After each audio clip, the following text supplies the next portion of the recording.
Hello, everybody. So, today we're going to talk about consumer research and consumer surveys. Should we trust them or should we not? How effective are they? So, my contention is that you should not trust consumer research or surveys as much. It's not that you should never do it, but I'm just saying that that is not very trustworthy.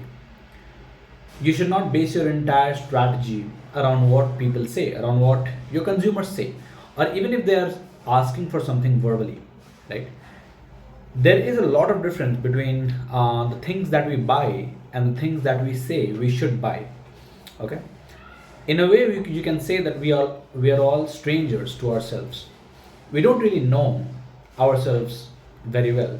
We don't know what kind of products we are going to buy, or down the line, like in next 2 months, 6 months, 1 year, 3 years, what our desires are going to be.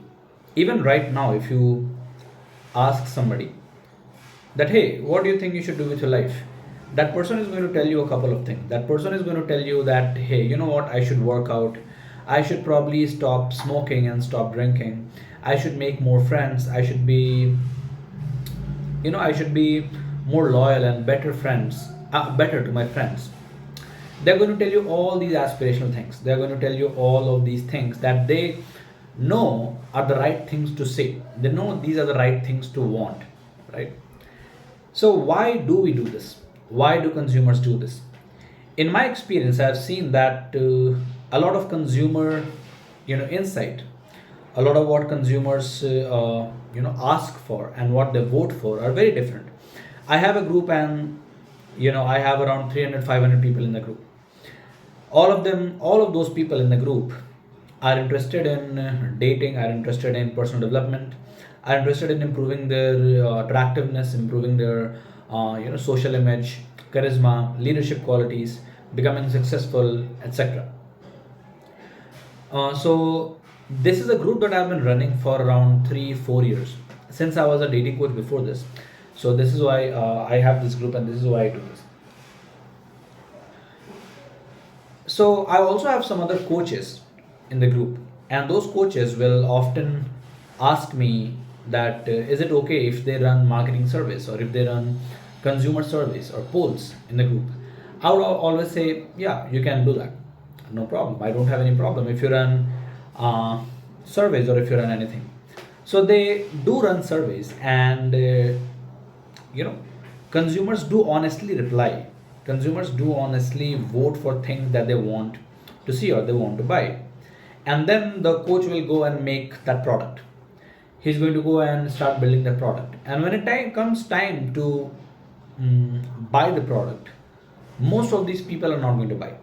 Most of those people who participated in the research, most of these people who actually voted that this is something that they are going to pay for, that they are going to buy, they don't buy. In fact, it has very little, you can say that it has very little influence or effect on what they're actually going to buy. They never buy that. I have done that. I have run multiple surveys, and I have built like around 2 3 courses, and I have seen that these people never buy. And it's not their fault. I'm not blaming the consumers, right? I'm not blaming the population. I'm not blaming the target market or the audience. What's the important thing to understand is, why do we act like this? This is what I'm going to tell you right now. Why people act like this? Why people are so unreliable? Why their word is so unreliable? Okay. So the first thing is, a lot of what people say is something that they say that they should do. They know that these are the things that I should do. For example, reading more books, meditating, right? Walking around 5,000 to 6,000 steps on a daily basis, working out, maintaining a healthy diet, not smoking, not drinking, uh, staying away from your ex. Staying away from your ex is something that you should be doing right now, and this is what you would tell yourself, that this is what you're gonna do. Like, hey, you know what, this girl or this guy like really hurt me, really broke my heart. I am never going to go back to this person ever. I'm never going to talk to them. But one text, like, hey, I miss you, and all of a sudden you are like emotional. You are like, oh my god, what's wrong with me? How can I dump and how can I leave such a wonderful person? Hey, you know what, I'm sorry that I said this. I'm going to come and meet you. I'm going to come and like be there with you. Don't worry, you don't have to miss me. I'm going to be there for you. You should have not done that, bro. You should have not done that. But we do that because people, like what we know and who we are different things. We know certain things that we should do this, we should act like this, but we don't actually live that. We don't actually practice that on a day-to-day basis. Second point is self-image. We all have a self-image. We all have a kind of ego, and we all believe that we are good people, and we are better than other people, and what we are doing and what we are thinking is most probably right, or it's more correct than other people, right? So in order to maintain maintain the self-image, right, we say things, right? If you ask me like, Rahul, do you think, are you going to buy a course on spirituality and awareness? As a somebody who has been a coach, as as somebody who has actually helped, like who wants to help people, this is my self image, right? This is my ego, that I want to help people. I want to build something. I want to create something that motivates, that inspires people to change. So if you ask me this, most probably I'm going to say yes. Most probably I'm going to say yes, I am going to buy this course. Probably, like in future sometimes. But so far in 30 years of my life, I have never bought this course. The same is true with a lot of other people. A lot of other people probably need help with their communication, their social skills, and they know that. They need help with understanding, their self awareness, how their mind works. They all people should be focused on educating themselves and making themselves better. But ask yourself, if you're a regular person, how much have you invested in personal development? How much have you actually invested? Not just read books, but actually taken courses, actually done things, actually sacrificed time, effort, money to do that. Very few people, right? All of you know that meditation is going to help you in the short term, in the medium term, and in the long term, right? It's going to help you with mental stability, mental clarity, focus, concentration, becoming successful. But how many of you meditate like 30 minutes on a daily basis? Probably nobody, right? How many of you have consistently been going to the gym for over a year? I don't know, probably nobody. How many? Probably like very like few people, like 1%, 2% people. Like how many people are consistently going out and improving themselves, like meeting new people, putting themselves in new situations? Nobody. People want to be comfortable, and people want to, people want, there is a thing called homeostasis. So homeostasis, okay? So if you are at a certain level, you will consciously or unconsciously do a lot of things to keep you at certain level. Like for example, if you are going through a sad phase, right, like you will consciously and unconsciously keep yourself at that sad state. Like it's something weird, it's called momentum, right? So in physics, momentum is, if something is stationary, it is going to remain stationary and at rest unless and until an external force is applied on it. And if something is in motion, it's going to remain in motion unless and until something else, a force from outside or in a different direction, is applied on it, right? This is also true with human emotions. This is also true with the way we act. Like if you are in a momentum, like if you have been building a habit consistently for like 30 days, for 60 days, 90 days, on the 91st day it is going to be very easy to wake up and do the thing. But if you have been sad and depressed since a year, even though you know that there is no reason for you to be sad and depressed, consciously or unconsciously you will create environments, you will create situations, you will create emotions, you will create you will interpret the world in such a way that will make you do this, that will keep you at the same place. So understanding this and breaking free from this is difficult. This is why personal development, self-awareness exists, right? This is why meditation, writing, journaling, talking to other people, coaching, this is why these things exist, right? So yeah, like we want to be good to ourselves, right? We want to say things that make us look good to ourselves. That's why we often don't actually say what we actually believe and what we actually are going to do. So just like everybody is trying to maintain a self-image, right? Self-image again, for example, I'm going to give you two, three examples because this might be a complicated point to understand. So another example might be somebody who owns a gym, right? If you ask a guy that, hey, you own a gym, do you think you own a gym, you run a gym, you are a, let's say fitness trainer. A lot of fitness trainers smoke. A lot of fitness trainers drink a lot, right? Just because they have been training for such a long time that their body looks good and they have strength.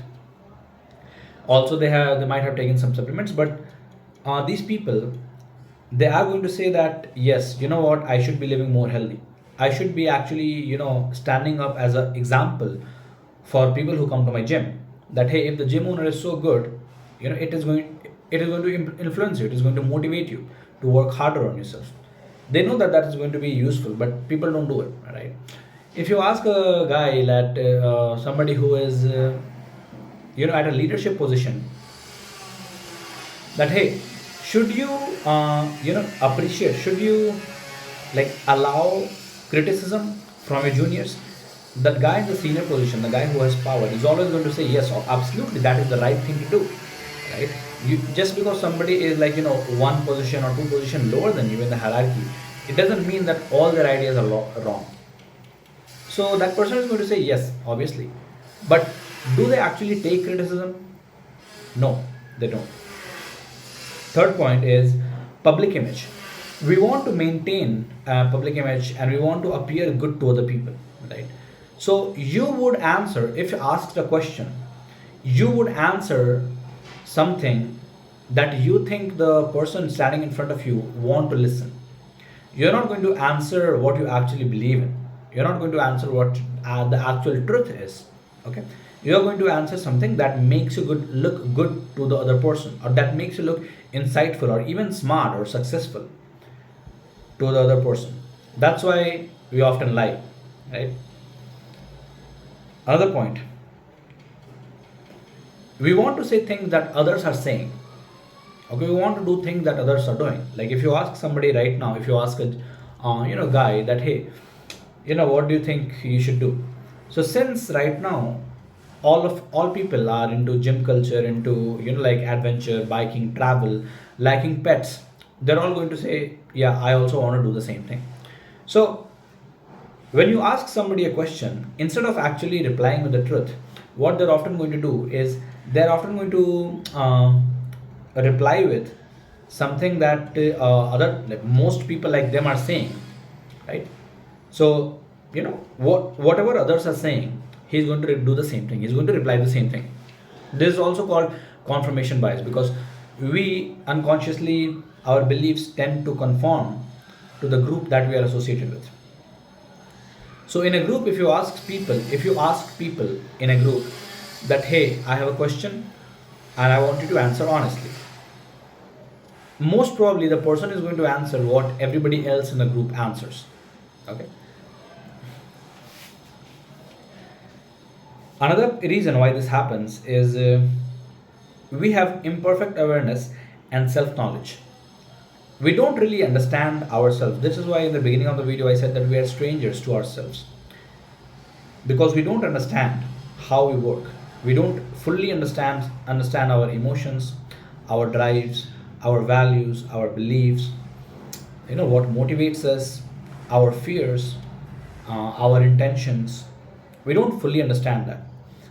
Although we all pretend that we understand ourselves at the deepest level, and everything that we think about ourselves and what we believe is right, but that's actually wrong.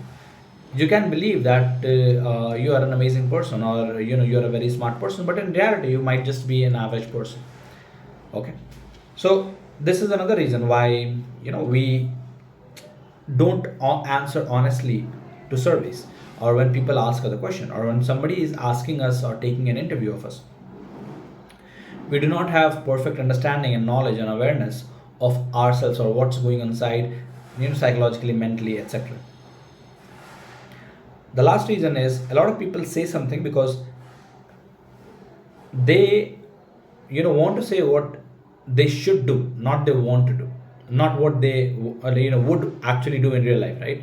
So this is the difference between should and would. Like, I should be doing this, I could be doing this, I could be, like studying 12 hours a day, I could be, like making 100 cold calls a day, I could be going to the gym, I could be going to the run, I could be sleeping early, I could be waking up at this right time.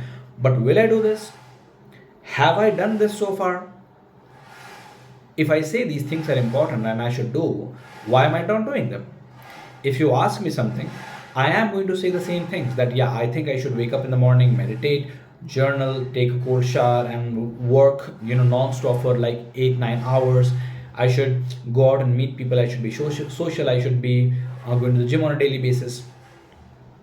But in reality, a lot of people would not actually do it. So there is a difference between should, could, and would. I should do it is something else, right? It's not you actually who is saying it. It's like what you believe about yourself. Your ego is saying that yeah, I should do these things.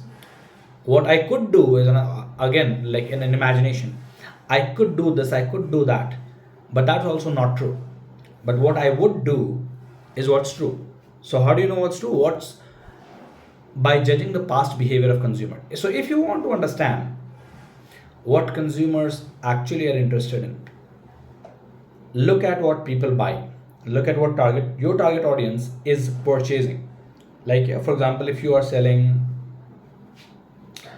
like if you're selling health supplements, look at what is the most widely reviewed and bought health supplement that has a lot of positive reviews, that people say good things about it, people like. So basically, positive popularity, right? A lot of things can be popular for negative reasons. So yeah, don't you have to understand that whether something is positive for positive or negative reason, sorry, popular for positive or negative reasons. So this is the first thing that you should do. You need to understand what actually people are voting for.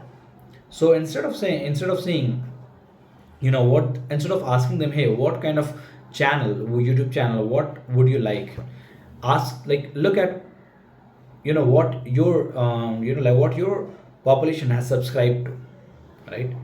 If you're in personal development, most people would have been subscribed to like Tony Robbins or Ranveer Alabadia, Sandeep Maheshwari, Vivek Bindra, people like this, right? Like big motivational speakers, Robin Sharma, etc. So that's also one point. So see what people actually subscribe to, see what people actually watch, right? Actually spend time watching. See what people actually buy, and actually buy again and again and again, right? Notice these things. Every market is going to be different. Every target market is going to react differently and respond differently to different things. But your job is to notice. So I hope this answers the question why you should not completely trust what the consumers say, what the consumers ask for. Do not trust words. Do not trust what somebody is, like kind of writing or saying. Trust their actions, trust their behavior. Observe how they have been behaving. Observe what they have been buying, purchasing, voting for, subscribing to, who they are following, right? What they are consuming. Observe these things and you will have your answer. Thank you for watching this video. If you like this video, subscribe, share this video, comment what else would you like to see. Bye bye.